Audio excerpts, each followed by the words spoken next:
Judge Harold Thompson sat high on his bench, looking down at Olivia Bennet. His courtroom was quiet as everyone waited for his decision. The large wooden gavel felt heavy in his hand today. "Ms. Bennet," he said in his deep voice, "this is your third parking ticket this year." He frowned slightly as he looked at her file. "The court orders you to pay £200 within 30 days. Olivia stood straight, trying to look brave even though worry filled her dark eyes. Her hands gripped her worn purse tightly. She had expected this, but still hoped for understanding. "Your Honor," she said clearly, "I know I broke the parking rules. But I work double shifts at Riverside Hospital now. When my shift changes, there are no parking spots left. I either park where I shouldn't or I'm late for work." Judge Thompson's face didn't change.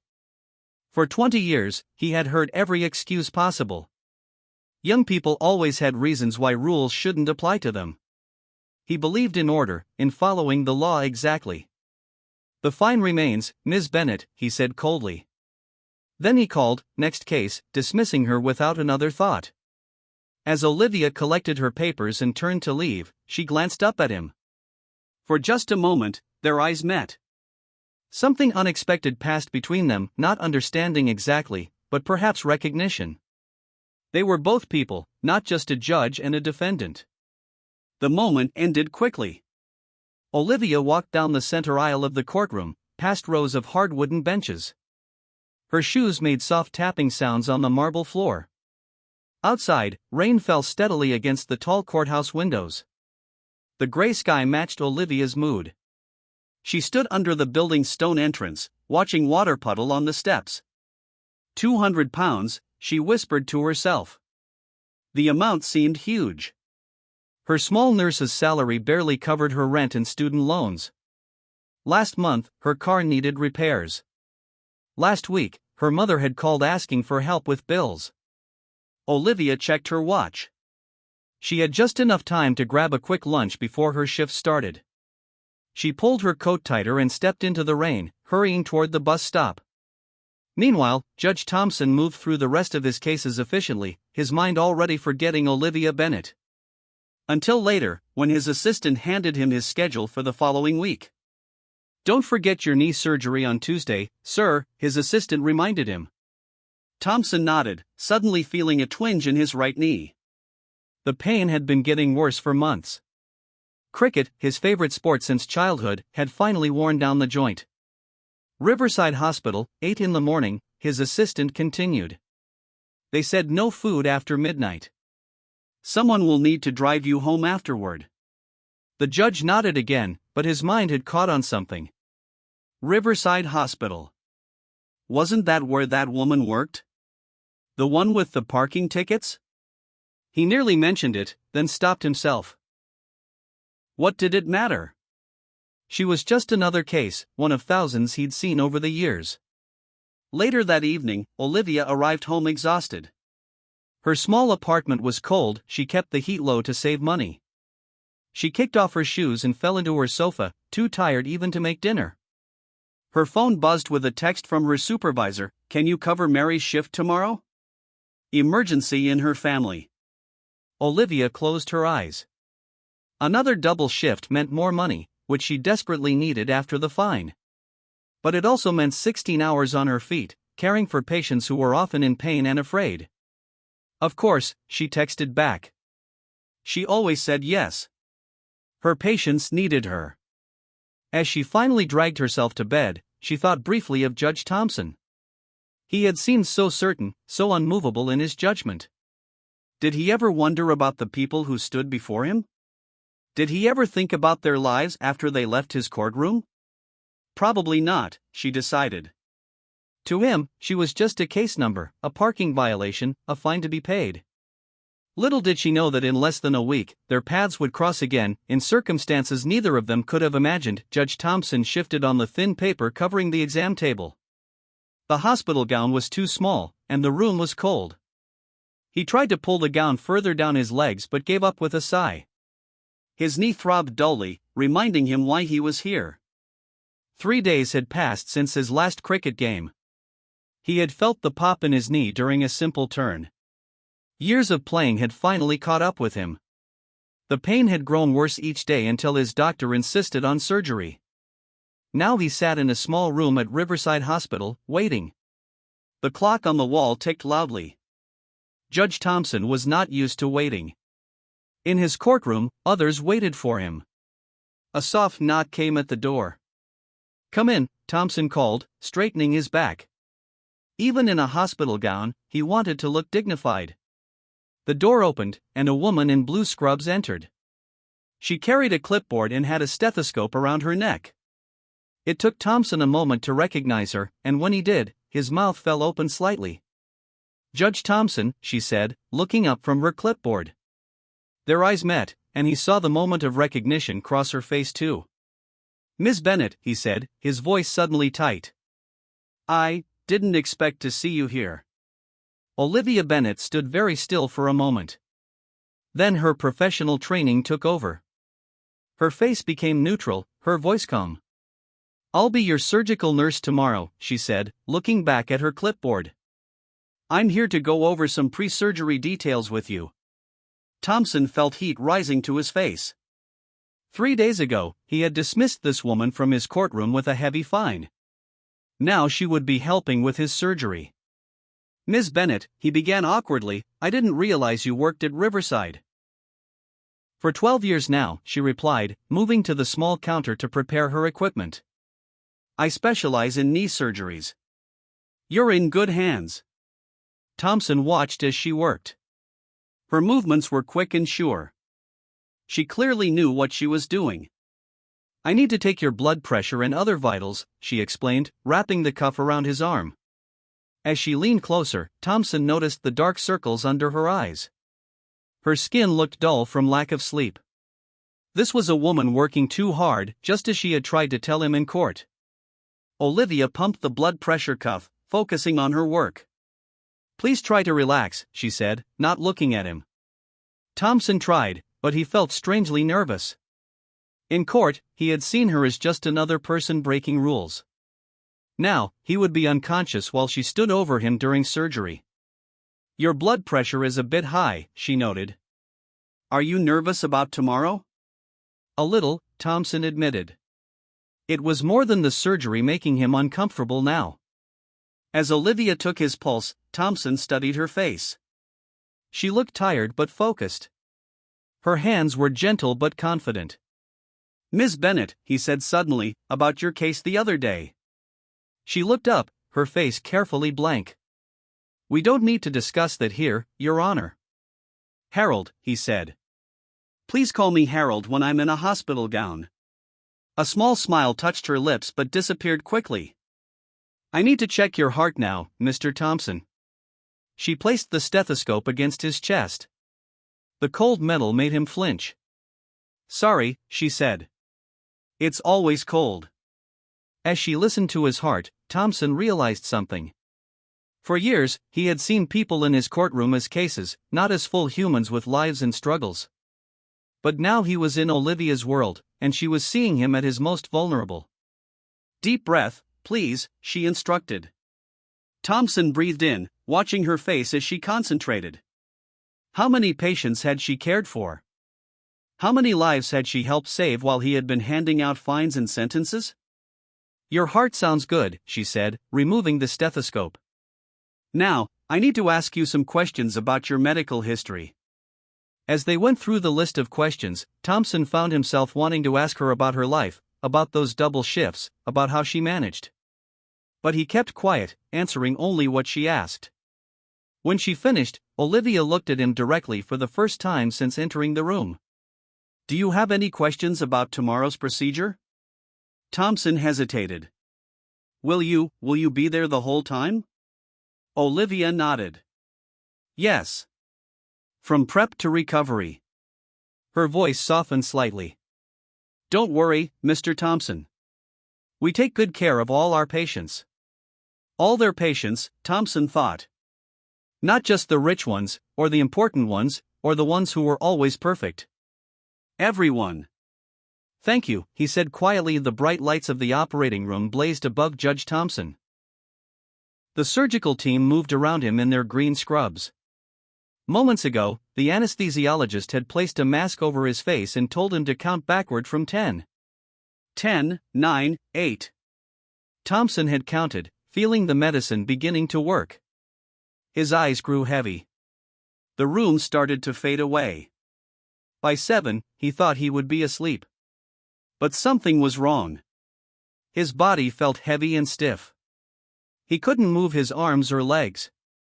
His eyelids wouldn't open. But his mind was still awake.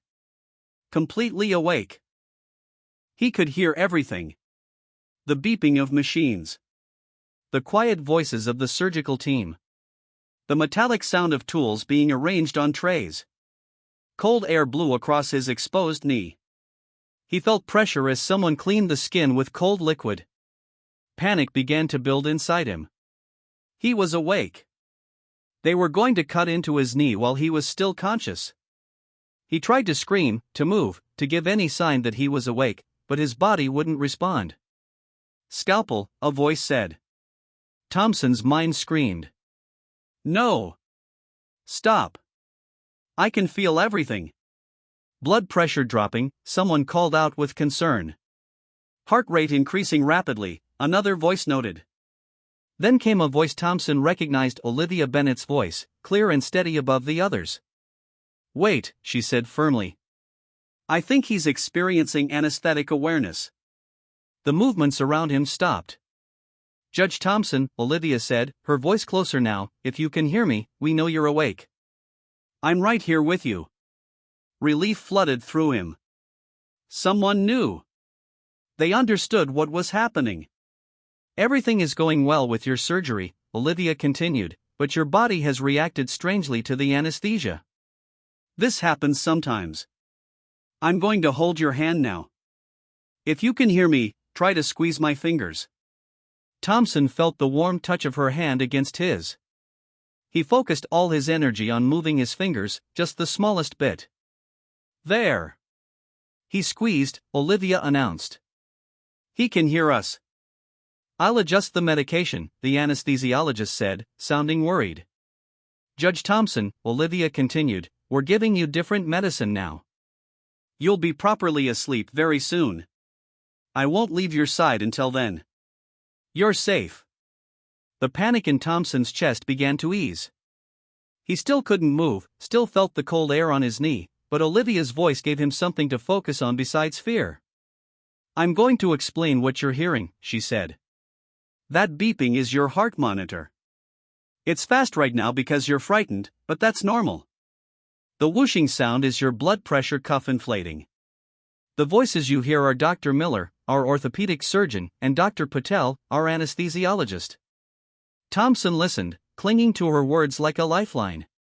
You might feel cold, Olivia continued. We keep the operating room cool. The wetness on your knee is just cleaning solution. Nothing has been cut yet, and nothing will be cut until you're fully asleep. As she spoke, Thompson began to notice a new heaviness spreading through his mind.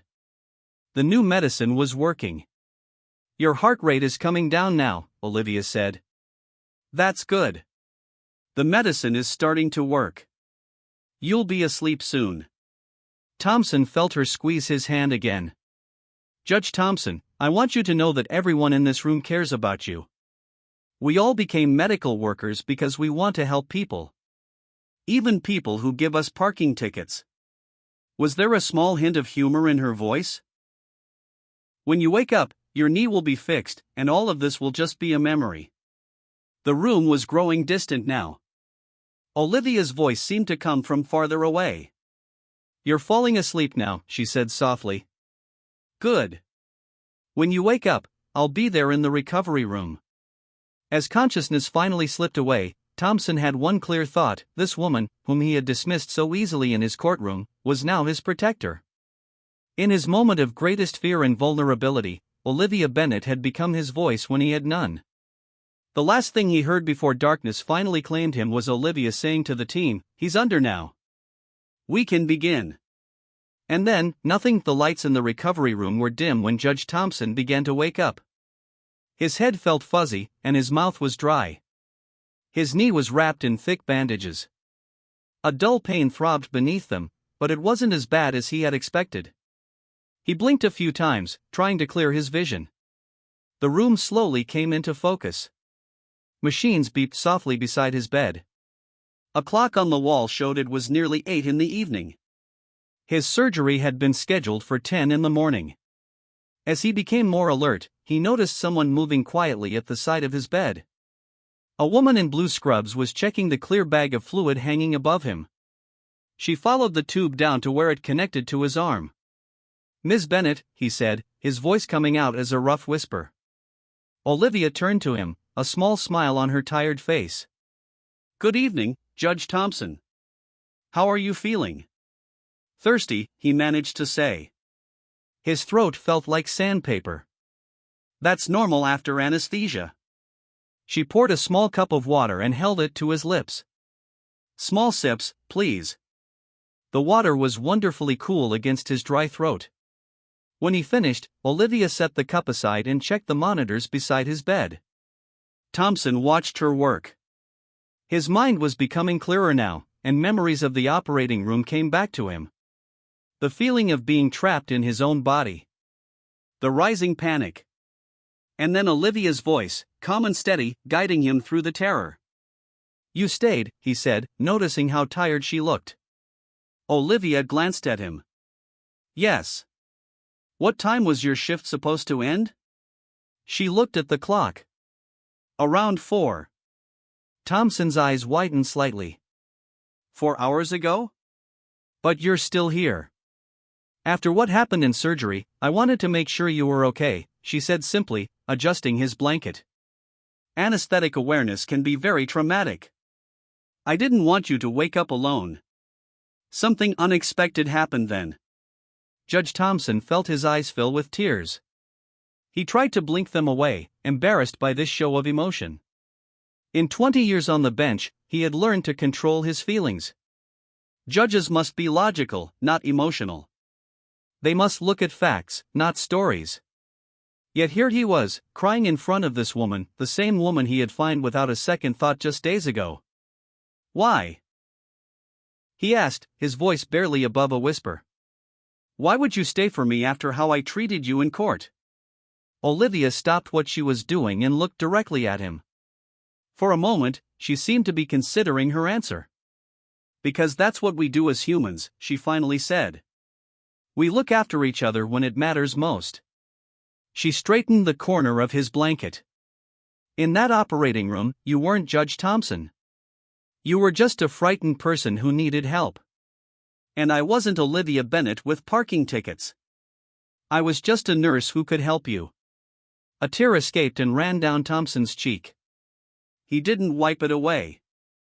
For the first time, he truly saw her not as a case number or a parking violation, but as a complete person. A woman who worked double shifts. Who dealt with parking problems. Who stayed hours after her workday ended to sit with patients. Who showed kindness even to those who hadn't been kind to her. "I'm sorry," he said softly. "About the fine. I didn't think about." "It's okay," Olivia interrupted gently. "You were doing your job." "No," Thompson shook his head slightly. "I was following rules without thinking about the person behind them. There's a difference." Olivia checked his bandage, making sure it was secure. "Sometimes we need to walk in someone else's shoes to truly understand them," she said. "Today, you walked in mine. You saw what it's like to be powerless, to need someone else to speak for you." Thompson nodded slowly. "I've been a judge for so long, I forgot what it feels like to be judged." A nurse poked her head into the room. "Olivia, your replacement is here. You can go home now." "Thanks, Mary. I'll be out in a minute." Olivia turned back to Thompson. "You should get some rest. The doctor will come by in the morning to explain how the surgery went. Everything looks good so far." As she turned to leave, Thompson reached out and caught her hand. "Thank you," he said. "Not just for staying, but for making me see." Olivia squeezed his hand gently. "Get some sleep, Judge." "Harold," he corrected her. "Please call me Harold." She smiled. "Good night, Harold. I'll check on you tomorrow." After she left, Thompson lay in the dim room, thinking. In just a few days, this woman had completely changed how he saw the world and his place in it. He closed his eyes, knowing that when he returned to his courtroom, nothing would ever be the same. The main courtroom of the county courthouse was packed with people. Doctors in white coats sat beside lawyers in dark suits. Nurses in colorful scrubs mixed with court clerks and police officers. All had come for the launch of something new, the Riverside Hospital Judicial Partnership. 6 months had passed since Judge Harold Thompson's knee surgery. 6 months of recovery, of physical therapy, and of many conversations with Olivia Bennett.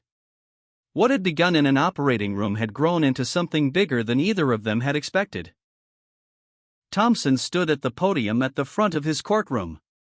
He leaned slightly on a polished wooden cane, the last reminder of his surgery. His knee was almost fully healed now. "Welcome, everyone," he said, his deep voice carrying to the back of the room. "Today marks the start of an important journey." The crowd grew quiet, listening closely. "For many years, our hospital and our courts have worked separately," Thompson continued. "Doctors save lives. Judges apply laws. But we rarely talk to each other or understand each other's challenges." He looked around the room, making eye contact with many people. "6 months ago, I learned this lesson the hard way," Thompson said. "I was a patient at Riverside Hospital. I experienced firsthand the pressures healthcare workers face: long hours, difficult situations, and yes, even parking problems." A small ripple of laughter moved through the crowd. "This partnership was born from seeing how our systems often work separately when they should work together," he explained. "Each year, healthcare workers will spend time in our courts, learning how the legal system works. And each year, legal professionals will shadow hospital staff." Thompson smiled. "Our first participant represents everything this program stands for." He gestured to his right, where Olivia Bennett sat in the front row. She was not wearing her usual blue scrubs today. Instead, she wore a smart black suit with a blue blouse. Her hair was neatly styled, and she looked both professional and a bit nervous. As Olivia stood and walked to the podium, the room filled with applause.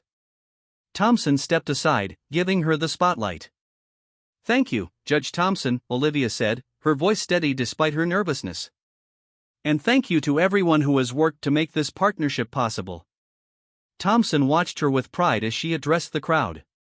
6 months ago, she had stood before him as a defendant. Now she stood as a colleague. "For the next year, I will split my time between nursing at Riverside and studying the court system," Olivia explained. "My goal is to find ways our legal system can better understand the realities healthcare workers and patients face." She smiled. "My first project? Addressing hospital parking policies and related traffic violations." This time, the laughter in the room was louder. Many of the hospital workers nodded in understanding. After the ceremony ended, Thompson and Olivia stood together at the top of the courthouse steps. The spring day was bright and warm. Below them, people mingled in small groups, talking excitedly about the new program. "We did it," Olivia said quietly. "You did it," Thompson corrected her. "This was your idea." Olivia shook her head. "It would never have happened without you." Thompson looked out at the crowd, thinking about how much had changed. "You know," he said quietly, "in 20 years, I've made thousands of rulings based on law alone. I never stopped to consider the lives behind the cases. The real people affected by my decisions." Olivia nodded. "And I never understood how the law seems so rigid until I saw it through your eyes. That's the point of this partnership, to follow each other into places we wouldn't normally go." "To follow," Thompson repeated thoughtfully. "Not to lead or to judge, but to follow and understand." He tapped his cane lightly on the stone step. "I'm finally learning how." A hospital ambulance drove by, its lights flashing but siren silent. Thompson watched it pass, thinking of all the stories inside it: the paramedics working long shifts, the patient worried about what would happen next, perhaps a family member riding along, scared for their loved one. Every person had a story. Every case in his courtroom was more than just a file. Shall we join them? Olivia asked, nodding toward the crowd. Thompson smiled. Lead the way. As they walked down the courthouse steps together, the distance between their worlds no longer seemed so vast. Thompson realized that sometimes, the greatest healing comes not from medicine or law, but from simple human connection. From taking the time to follow someone else's path, even for a little while. From seeing the person, not just the case. From understanding that behind every rule and every violation, there was a human story waiting to be heard.